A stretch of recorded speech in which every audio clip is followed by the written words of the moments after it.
Bow combination number 12 is meant to be a partner drill once we get comfortable with these moves and all that in class. But if you want to practice at home to get ready for it, it's basically 10 moves. If you're doing it with a partner, partner 1 starts on move number 1 and performs 1 through 10. That'll be the defender partner. The attacker partner will start at move number 6 and go 6 through 10, 1 through 5. So it becomes a rolling type thing going on, a continuous, not necessarily stopping once we've done our 10 moves and then just look around waiting for something else to do. It's to feel a flow and to get used to the economy in motion, right? So I want to see what the most simple, and the term simple might be defined differently by different people, but some of the simplest ways to get from one move to the next, or from one move to a block. If I'm here doing this move, a high block, because they try to come down on my head, what's one of the quickest counterattacks I can do without having to jump and spin and flip and all that stuff. So the rolling pattern is supposed to teach economy of motion. Memorize these 10 moves so we can work on it in class. Practice it from both starting at move number 1 and then starting at move number 6 and running through it again. On top of that, something that wasn't brought up to me as a challenge when I first learned this was we only did it on one side, on our dominant side, with the right hand being in charge. But I think it's a good idea to learn how to flow and get comfortable with it on both sides. So with the left hand being in charge and the right hand being in charge. So with that in mind, let's start practicing this a little bit. So I'll start facing you and then I'll change and face a different direction here to make this a little bit easier. But it all kind of rolls together. So I start off facing my partner, both of us will. If my right hand's in charge, so my right hand's on top of the staff, then my right foot's in front. I'm in a back stance with my left foot behind me. From here, I'm starting at move number 1, so this is going to be the defender's side. The defender is getting attacked first, so I'm blocking first. From here, I'll shift my right foot forward and over into a front stance, a right front stance, and high block. That's my first block, right? They tried to hit me on my head, so my counterattack to that, move number 2, would be a side strike.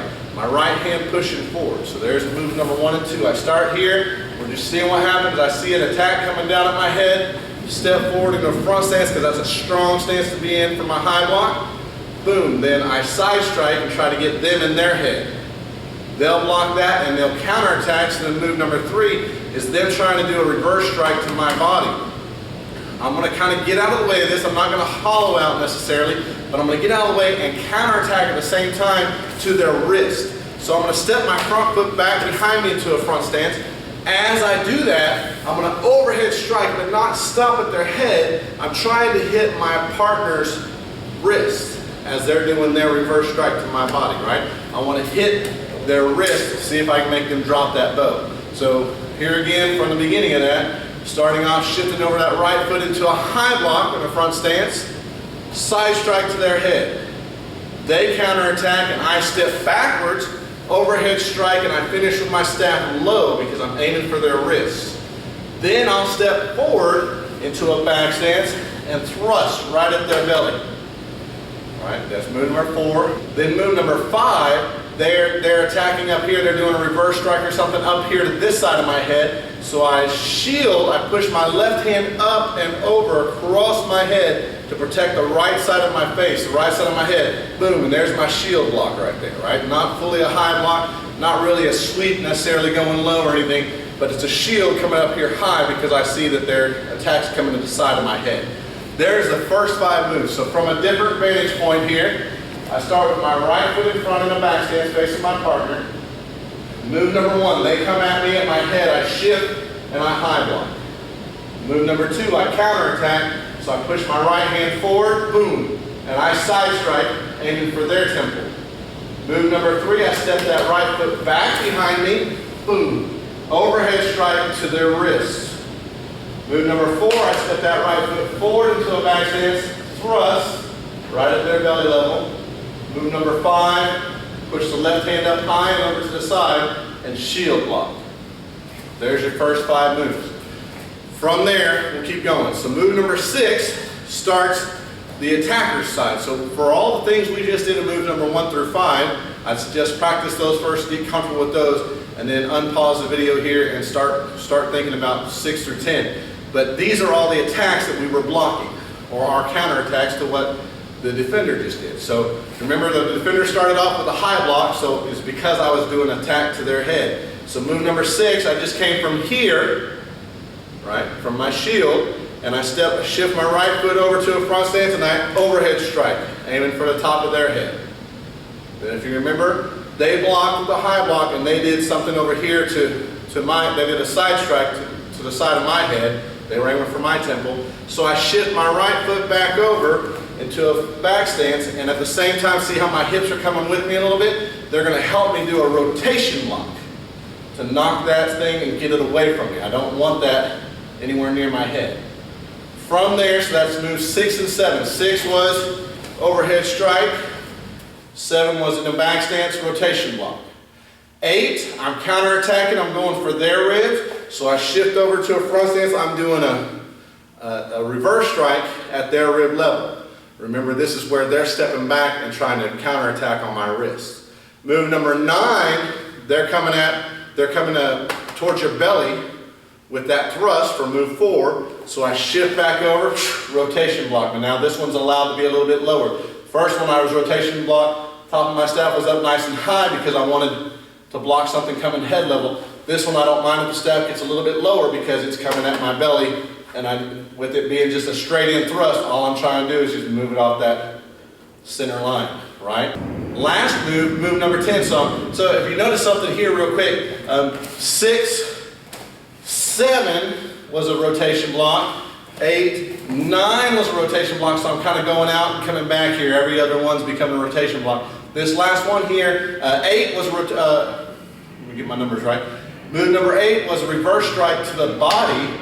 Move number 9 is a reverse, or move number 10, final strike, is a reverse strike to the head. That's what makes them have to do the shield block. So again here real quick, I'll do it facing this way and then off to the side. From the shield block, which finishes move number 5, move number 6 is shift, overhead strike. Move number 7, shift over to a back stance, rotation block high, head level. Move number 8, shift, reverse strike to their ribs. Move number 9, shift back to a back stance, rotation block mid-level, blocking that thrust. Move number 10, shift, reverse strike high. So out from a different angle here real quick. Still right foot's in front the whole time right now. My right hand's in charge. I'm at move number 5 with my shield block. Move number 6, I shift to a front stance, overhead strike. Move number 7, shift back to a back stance, rotation block, head level. Move number 8, shift to a front stance, rotation, reverse strike, rib level. Move number 9, shift back to that back stance, rotation block, mid-level. Move number 10, shift, reverse strike high, head level.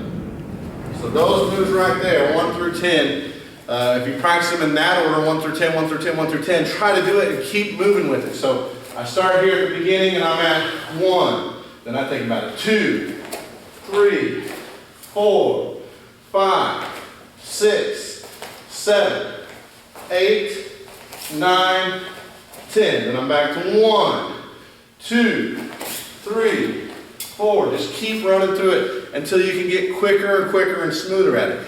Then, when you feel comfortable, you remember those moves and you remember what they're doing, start with your left foot in front and your left hand in charge.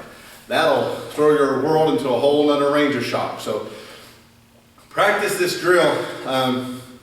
It'll work itself into our classes a little bit as combination number 12 or the rolling pattern. And practice it from both vantage points. You're going to start at 1 through 10 and keep going, or start at 6 through 10 and come back 1 through 5. 6 through 10, 1 through 5, 6 through 10, 1 through 5, and keep running through it like that. It should be something you should be able to start and kind of continue with doing. Once you learn 1 through 10, it becomes a little bit easier, and then get it with your left hand too. I want to practice this and make us a little bit smoother all around and more fluid, feeling good on both sides, no matter which hand's in front, which foot's in front. I want you to feel good that you can move and you understand most of the basic strikes and locks that might happen in that scenario. So that's the rolling pattern, bow combination number 12.